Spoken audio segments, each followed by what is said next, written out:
Since pigeons are the most common bird used in training bird dogs, I thought I'd start off by showing my pigeon coop and where I keep my pigeons. Started out with 8 about 3 years ago, and they've reproduced quite rapidly on occasion, and I've had as many as 80 in here at one time, which is too many for this small of a coop. The difference between this and the original plans is I've got 2 aviaries instead of just the one.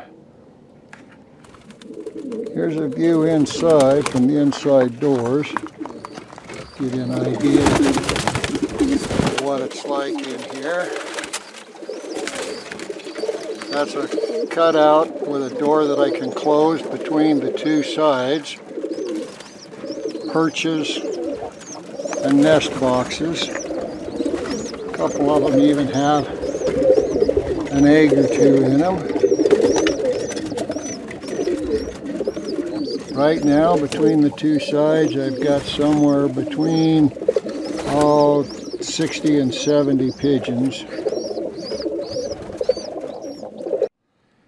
Here are some of the tools I use when I'm training with pigeons.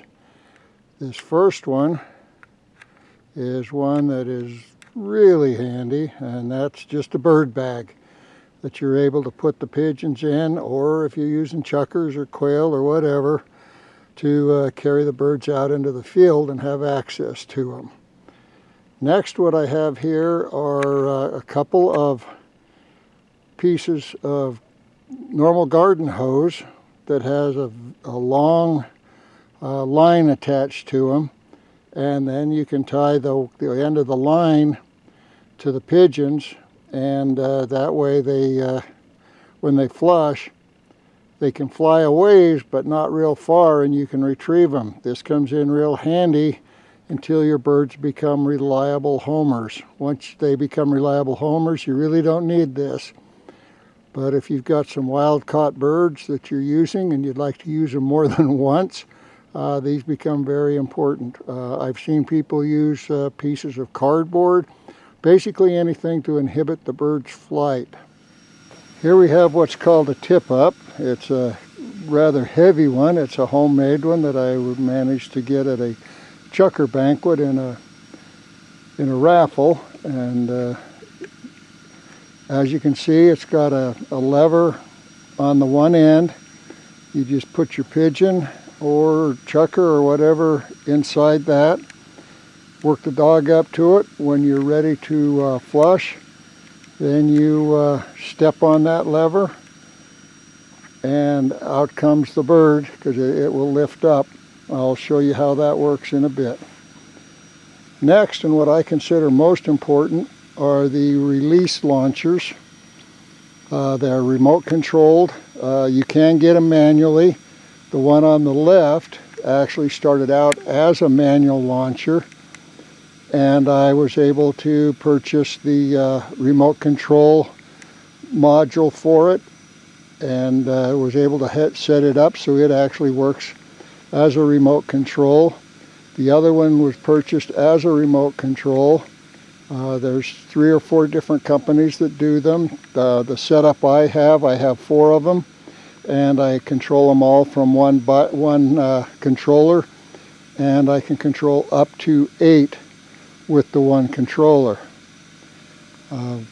These work beautifully because you have complete control of when the bird is flushed, and you can it gives the bird a significant boost in the air to get away, and makes it extremely difficult for the dog to catch. I like the small one on the left for puppies because it's considerably quieter on the release than the bigger one. But after a bit, the pups get to where they don't even worry about the sound, so I use all 4 of them. I've got the orange flags on clothespins so that when I hide it in the brush, I can mark it and am able to find it. I have had some dogs that learn to see those and they start focusing on them, so then you got to be a little trickier on how you hide it and remembering where you've hidden them.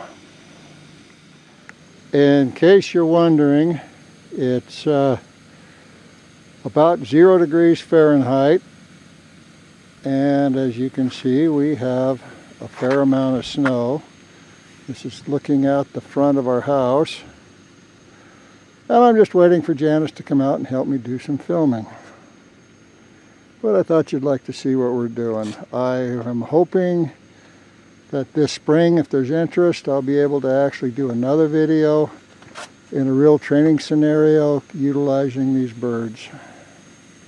Go ahead. I like to wear cotton gloves for 2 reasons. Number one, it helps keep a little of the human scent off of the birds, and the birds have sharp claws, and I don't like that. First, I'll do the tip up. You just take your pigeon and slip it underneath.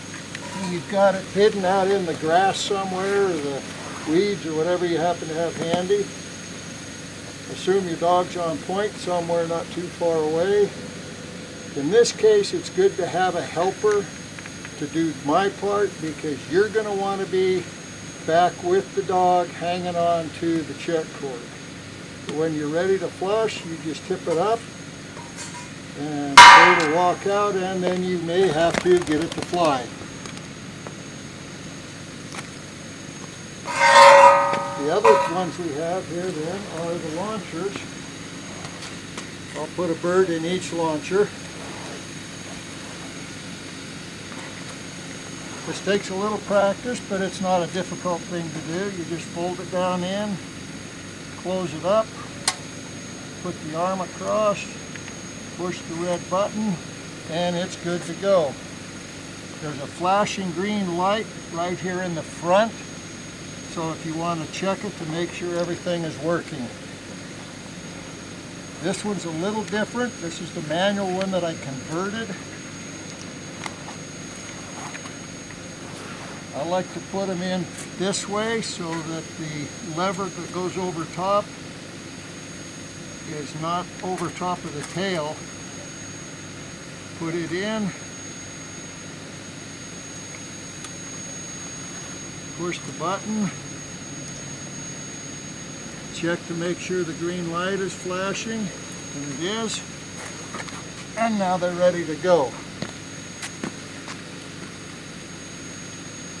Got my controller, and these will flush upwards of 100 yards away from the controller.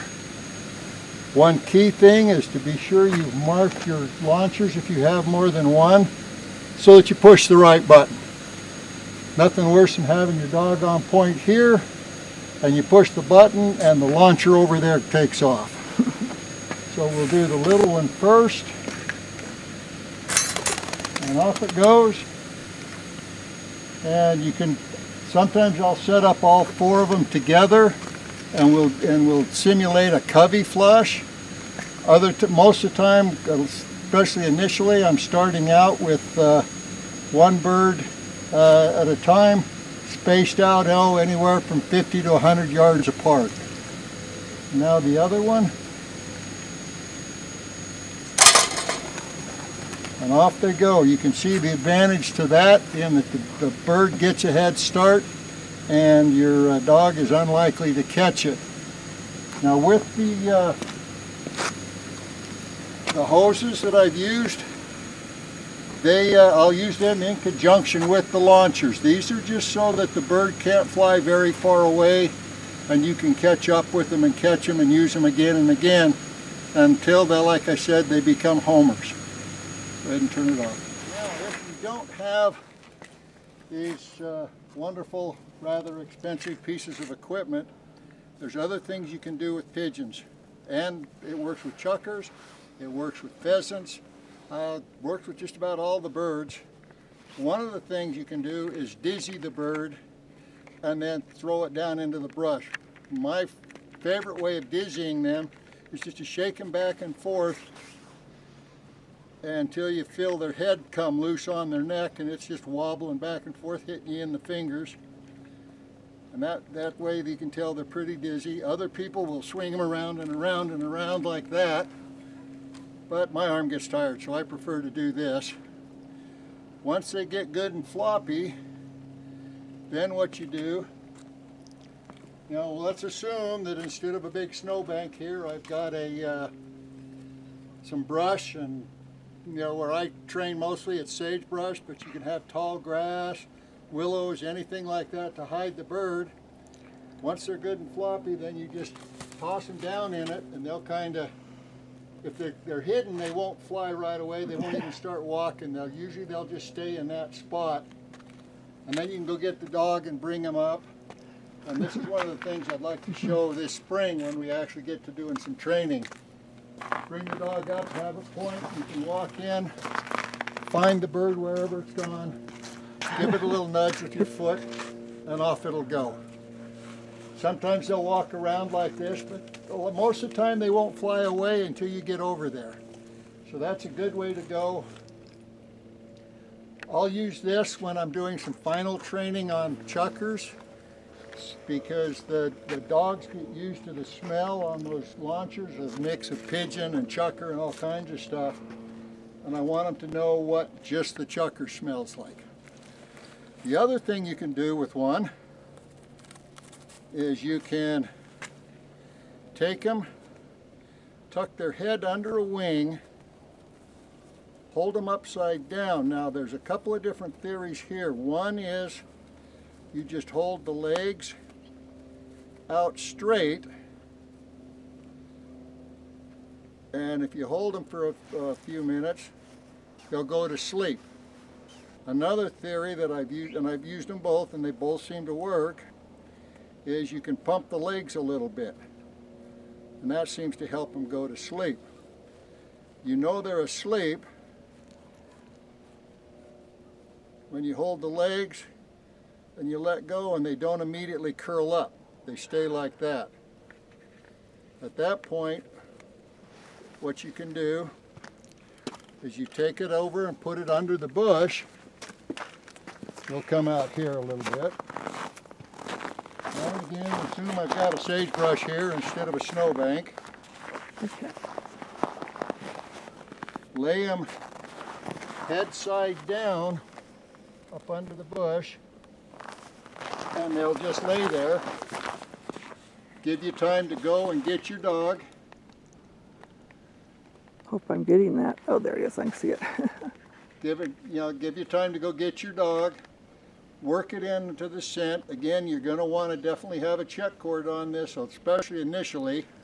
The last thing you want is the dog to run in and grab the bird. Then you've just developed your pointer into a flusher. When it's time to go, to send the bird again, this is a phase that's going to be useful to have a helper. You've got control of the dog. Have your helper go in, nudge it with your foot, with their foot, and off it goes. So that's what you can do if you haven't spent the money or can't spend the money on these remote control launchers. I've found that if you've got training partners, go in as a group, and you can purchase the extra ones. The more the merrier. Like I said, my controller will control up to 8. Most of them control up to 6. There's some brands where you can control the launchers with your the same controller that you've got on the electric collar on the dog.